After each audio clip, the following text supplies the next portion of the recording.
real beauty from ashes, dried every tear.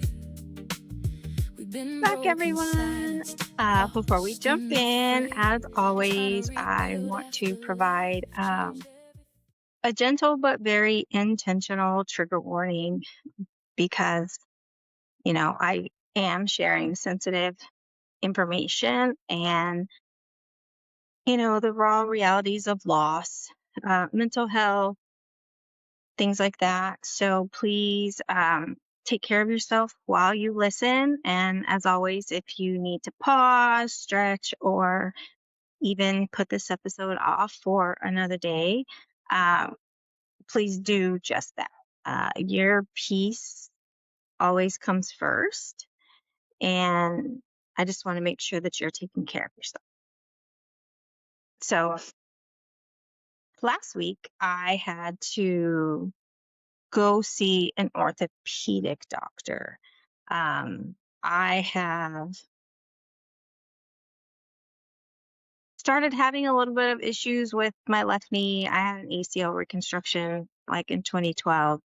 Back in 2019, when I was going through my second police academy, I ended up having some issues that the doctor there in Texas suggested, like gel injections for just lubrication and movement. And we did that. And up until this last couple of weeks, I have not had any issues. So went back to the doctor. The day I went back, I was wearing my Out of the Darkness Walk t-shirt. And if you're not familiar with that, that is a walk that is put on throughout the year. I'm pretty sure every state has at least one. It's the American Foundation for Suicide Prevention. They sponsor this walk. And I did the walk last year here in Tampa. And so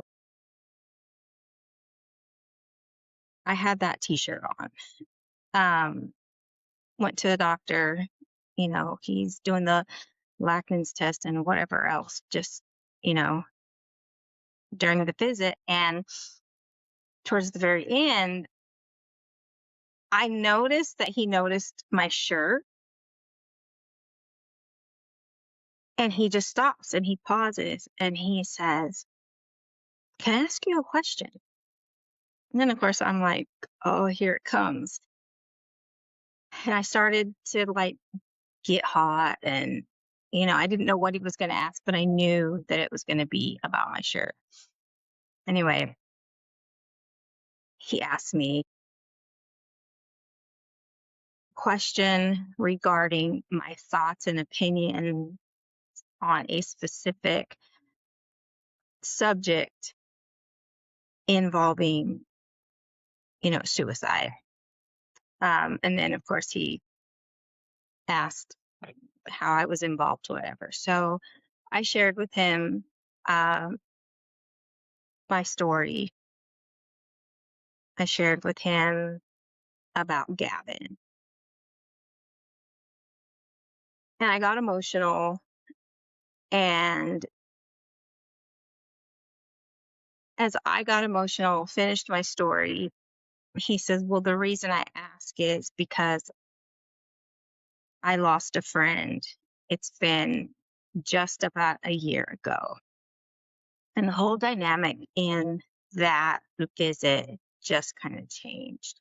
And so we had a really good conversation, um, a conversation about grief, children, mental health, all of these things. And we wrapped up the doctor visit. And as I'm leaving, I was just kind of really overwhelmed with a lot of emotion. Checked out, went to my Jeep, and I sat there and I just broke down and cried for probably like 5 or 10 minutes. got myself together, um, and then came home and went about my day. And now, today I sit here with a lot on my mind. And to be completely transparent, since I started doing this podcast, I have noticed that I am feeling a whole lot more in my body than I had. And maybe it's not that I'm feeling more than I had in the past. Maybe I'm just recognizing what I'm feeling, but it is a lot of pure exhaustion. And the interaction with the doctor on that day left me like kind of deeply unsettled. But it was a moment that really forced me to face just how misunderstood the reality of loss really is. It got me thinking about how we talk about grief, or even rather, how we don't. Um, because, there's a lot of messy and uncomfortable sides to it. And so today, I want to pull back that curtain a little bit and forget about what society expects and talk about what grief like really feels like. The anger, the brain fog, and that's a big one for me, like on a daily basis, the brain fog. um I know most people have heard the term pregnancy brain. Well, grief brain is a real thing. There's that bone deep exhaustion, and then there's also isolation. um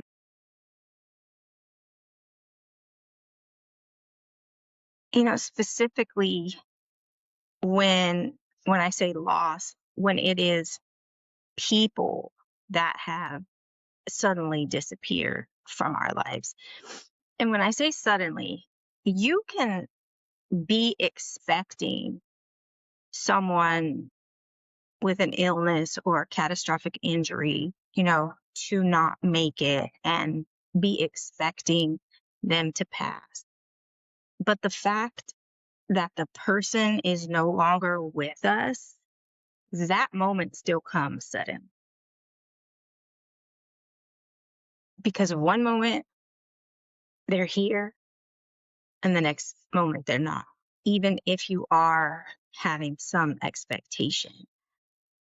So if you're ready, maybe you're feeling messy, angry, or even like me, maybe a little exhausted today, I encourage you to lean in. You're not alone. You're definitely not doing this wrong. And I want to talk about it.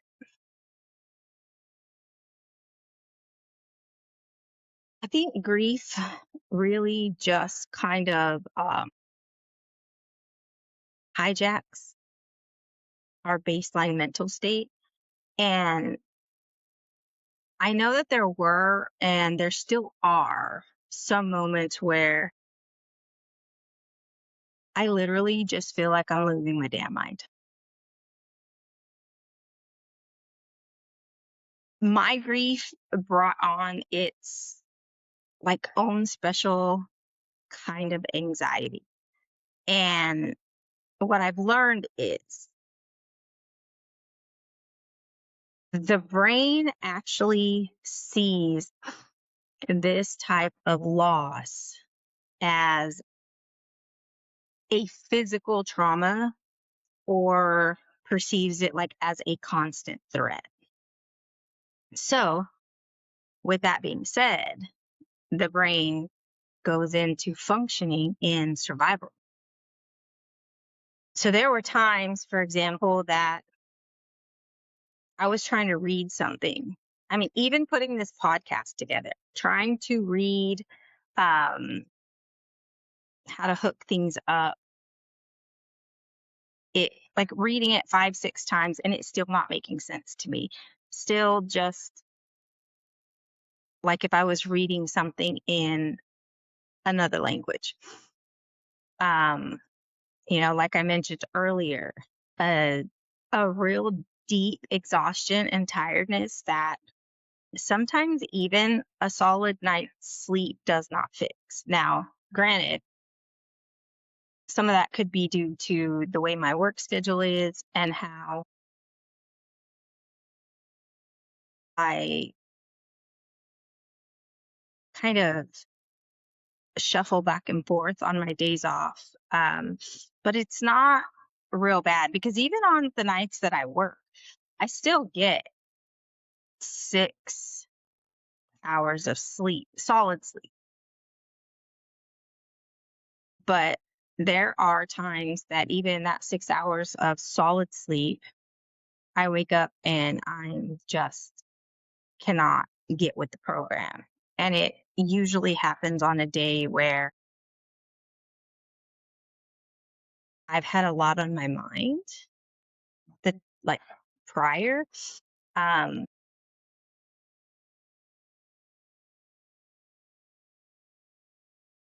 Grief burns a lot of energy. Um, Basically because our brains are just working overtime to process what's going on in our reality. And that reality is going to look different for different people. Like it's never going to look the same from one person to the next, regardless of the circumstances. And people tend to believe that somehow grief is supposed to get like lighter and easier as the days go by. That's a myth. That doesn't happen. Um, you can be fine one moment and completely engulfed in grief the next. For example, the other day I was driving to the store and a song that Gavin really liked came on and it just kind of hit me. And this is a song that I've heard many times and have not had this reaction, still knowing that this was a song that Gavin really liked. But there I was sitting in the Costco parking lot, wiping my tears and just trying to pull myself together so I could go into the store and get what I needed. But what I really wanted to do was turn around, go home, lie on the couch, and just forget about everything. Forget about my responsibilities to my household as a wife. Forget about my responsibilities at work, as a coworker. Forget about any responsibility that my kids were going to call and need advice or need me for, just those responsibilities as a mother. I just wanted to shrink into the couch and be left completely alone, but I didn't. I wiped my face, pulled myself together, and went in. And so while I'm in the store, there's 2 little kids. I'm assuming they were, brother and sister, toddlers, like 3 years old, playing around and laughing. And I laughed and I smiled at them. And then somehow guilt just slaps me in the face. Like, how dare you laugh and feel happy? You know, how dare you forget what you were just feeling in the parking lot? And those moments happen more than I ever really imagined.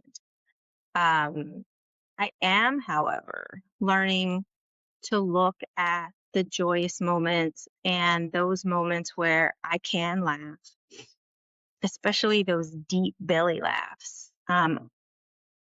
I'm learning how to see those as a a sign that, you know, my soul is taking its like own necessary deep breath.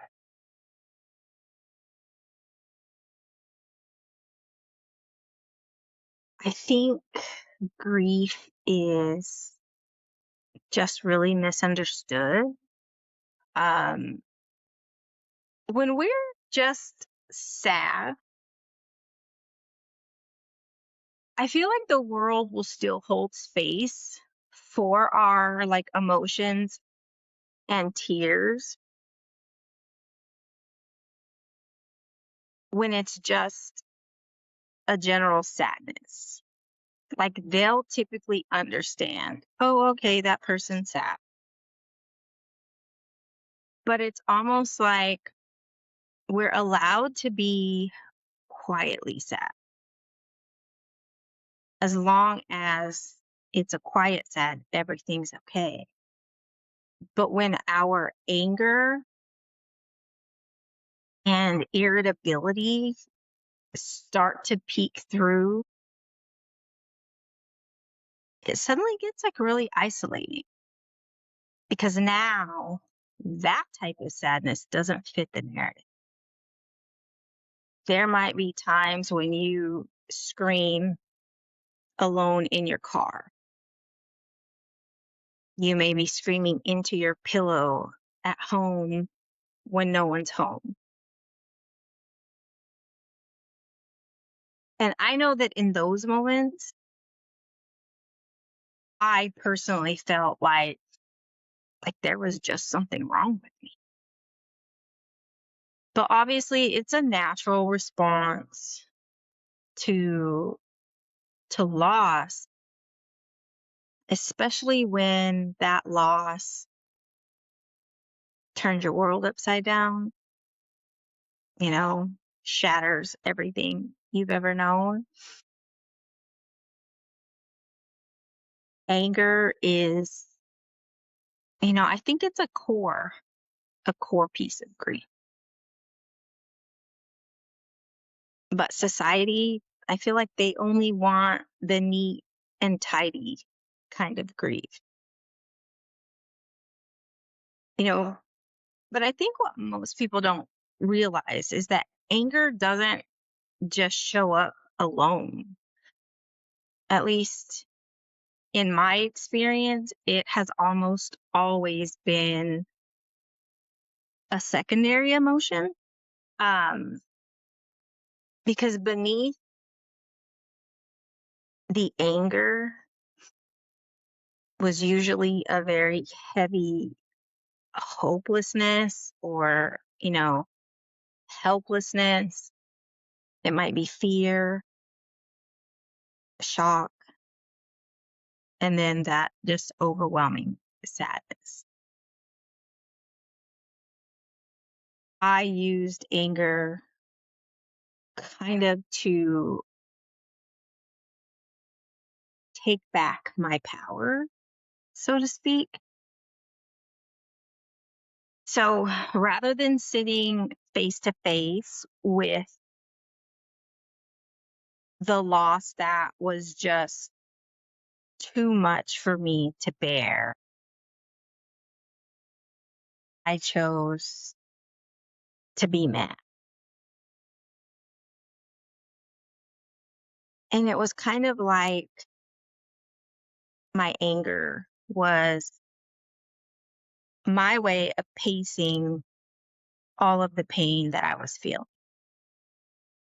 Like, I'm angry because here I am, and my world is shattered. My world's turned upside down, and the rest of the world and everyone in it just keeps going. The sun's out, people are shopping, laughing, carrying on at work. And I got so frustrated with people, like including my husband, because of things that were said to me. Now, things that were said were all said with the best intentions. But for me, it was entirely the wrong thing to say. Um, Trying to think of an example, like, oh, I understand how you must feel. And in my mind, I'm like, no, you actually don't. Like, you did not give birth to Gavin. There is no way you can understand how I feel. Now, mind you, these are all things that happened like in the early days right after.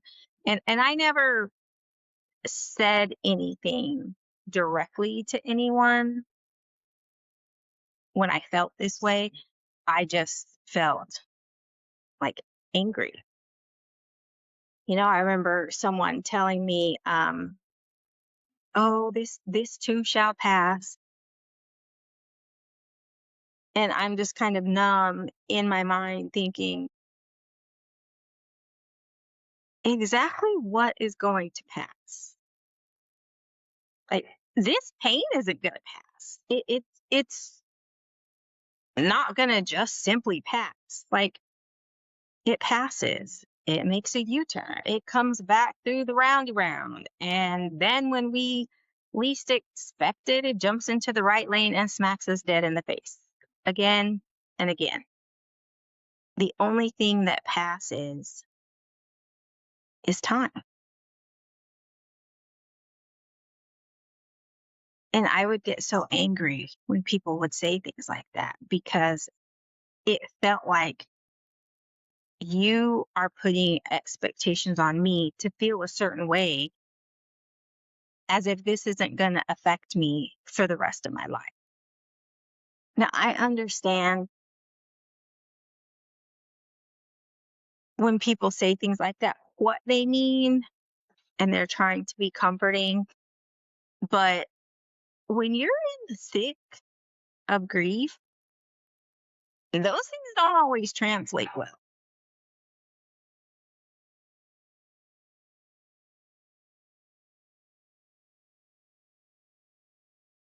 And then I feel like anger is sometimes masked as guilt because of the what ifs and if only. It's like our brains want to believe that we somehow should have had control over something that is uncontrolled. And while I personally have had anger, um, I don't recall any times that my anger was towards Gavin, but I do know that sometimes when we lose someone, we might feel anger towards that person for leaving.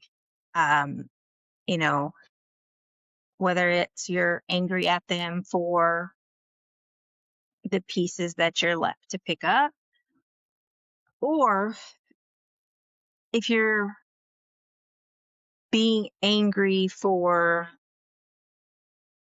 the future because of the future that you were supposed to have together. And I think the important thing to remember is that we don't have to fix our anger. We also don't have to rush past it. When we give anger a safe place to land,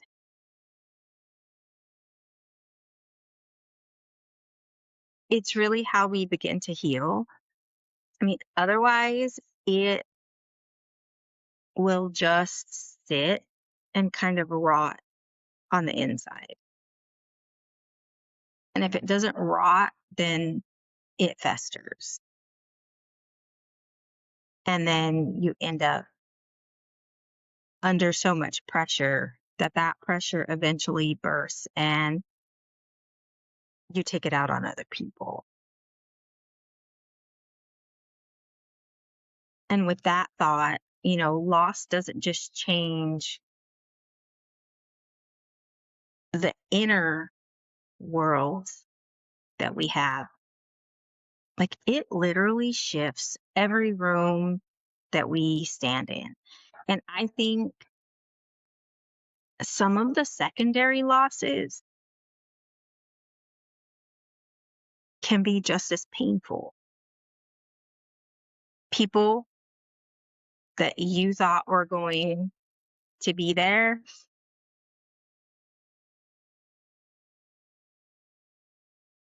are no longer there. And I mean, not the person you lost, but the other people in your life.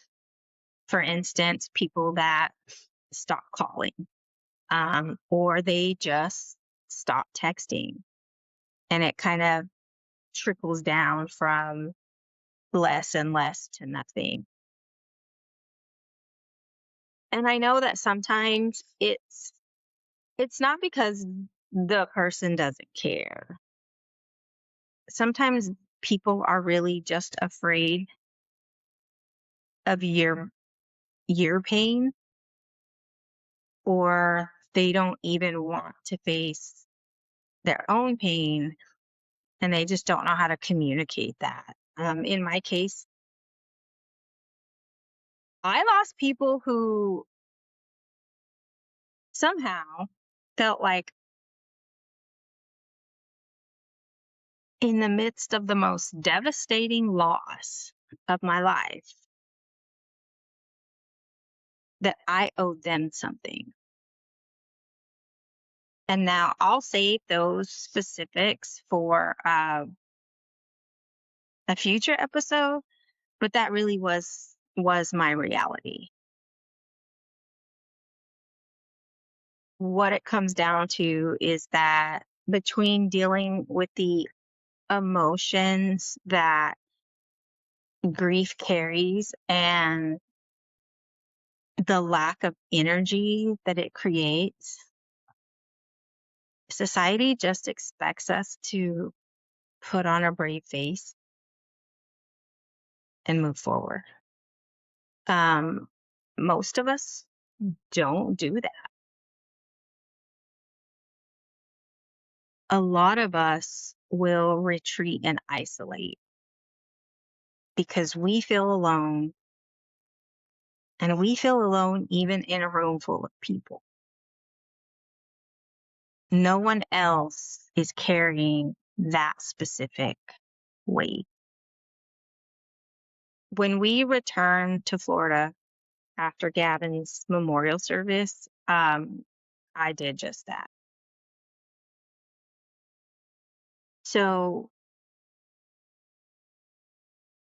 I isolated myself.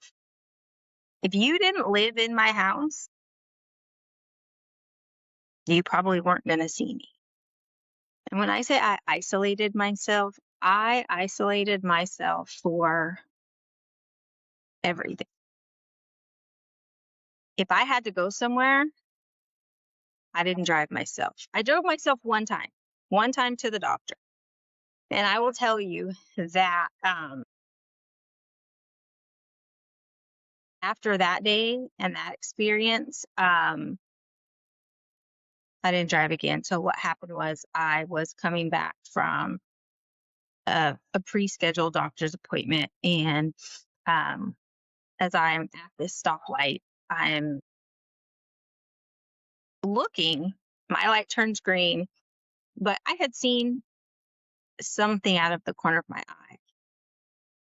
And there was a kid on a skateboard, long hair, baseball cap, and I almost crashed because the kid that I saw resembled Gavin in so many ways that it like took the breath out of me. My heart started pounding. I almost crashed into the car in front of me. And I just decided that day I have to go home. Like, I can't be out here. Um, so I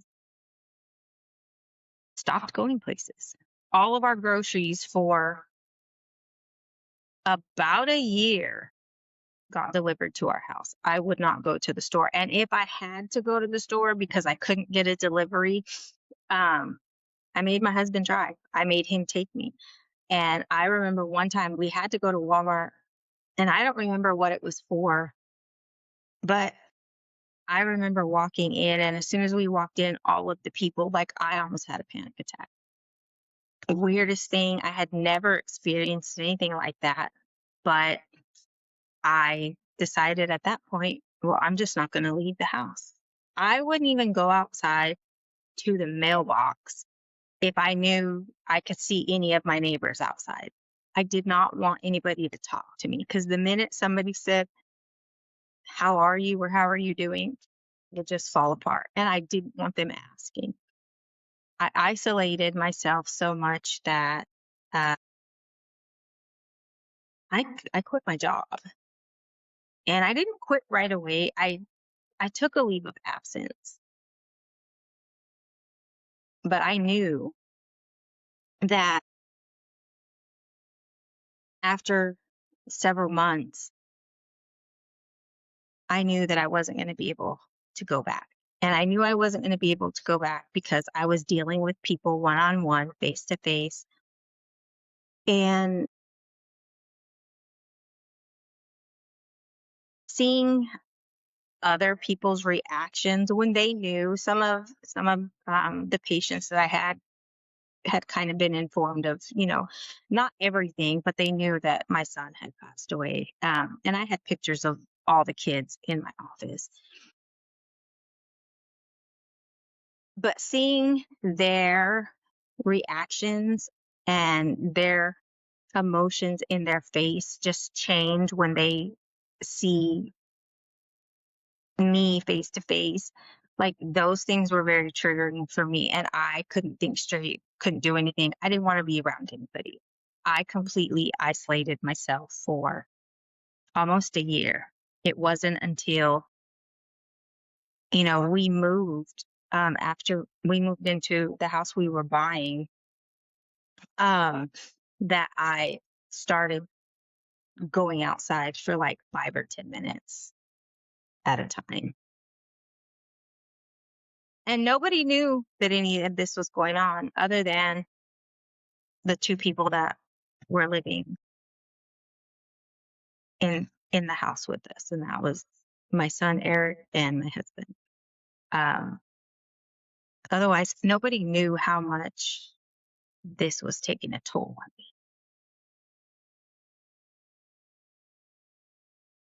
But that's what happened, and we stopped hanging out with.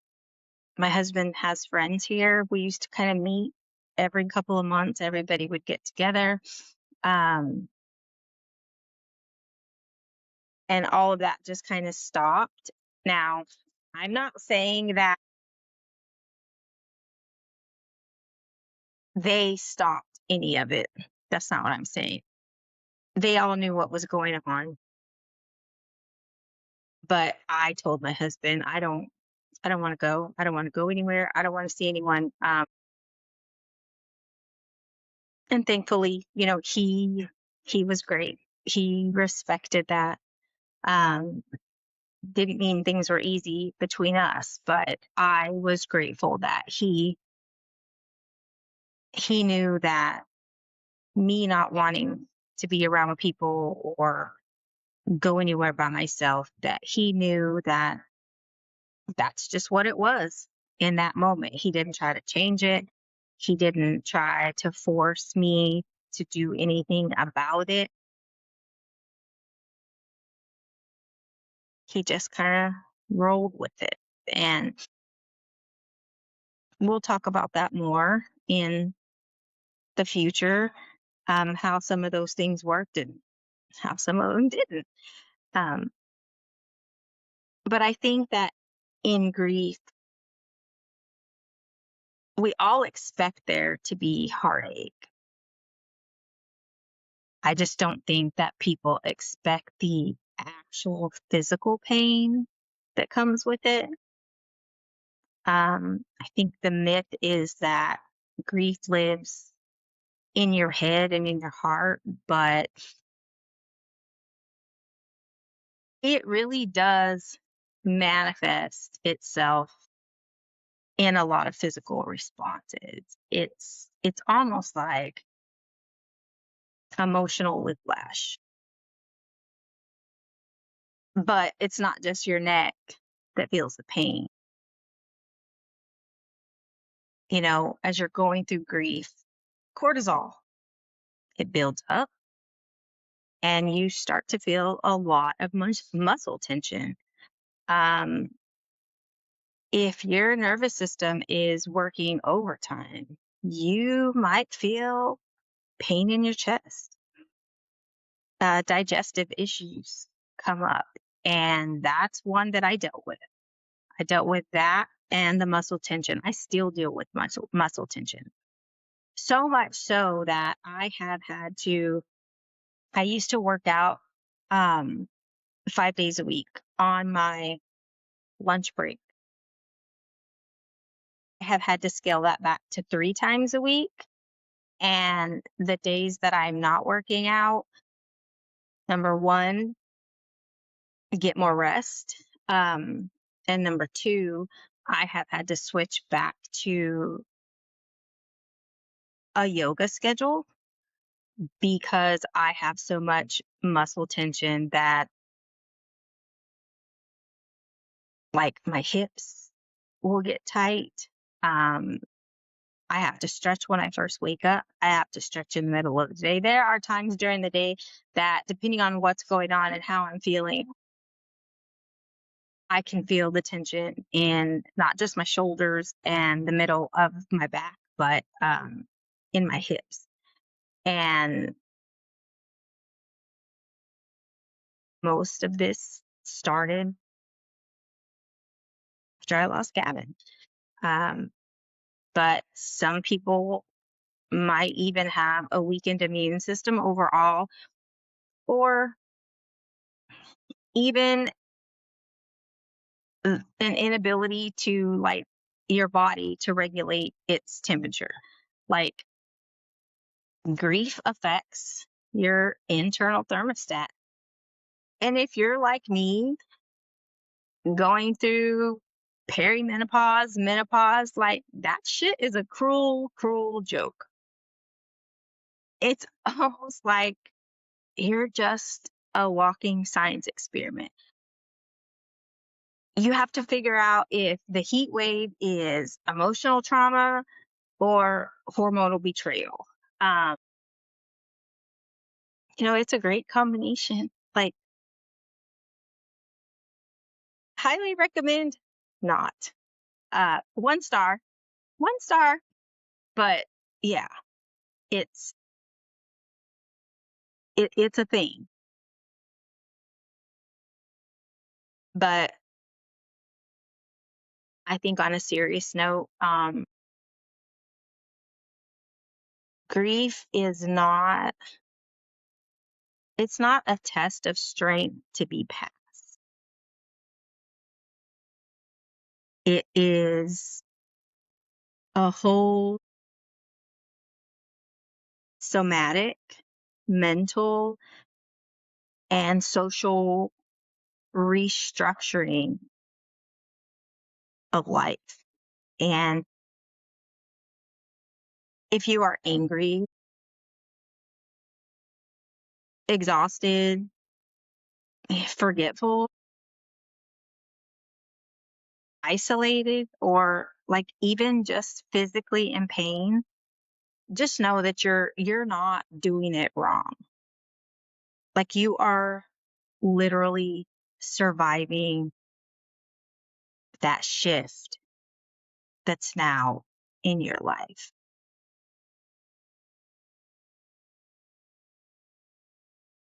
So if you saw yourself in any of these pieces that I talked about today, I hope you can take a deep breath and know that you are not broken.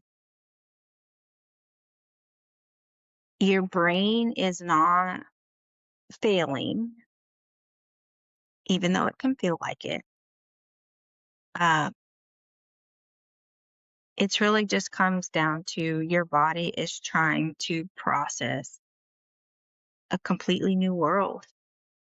And so as you go back into your day, I want you to remember that you do not have to fix your grief, and you definitely don't have to pretend to be healed for anyone else. There's no right way to do this. And I will say this over and over again. It is only your way. Grief is unique to each person. Your experience is your experience. That does not belong to anyone else. And so I just want to thank you for trusting me with your time today.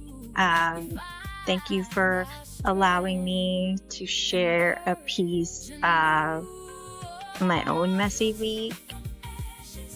And until next time, just remember that you're not alone in this space.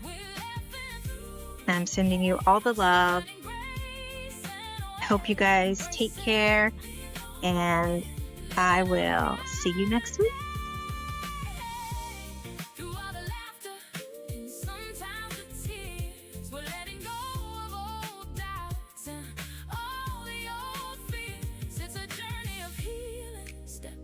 Gentle step, knowing in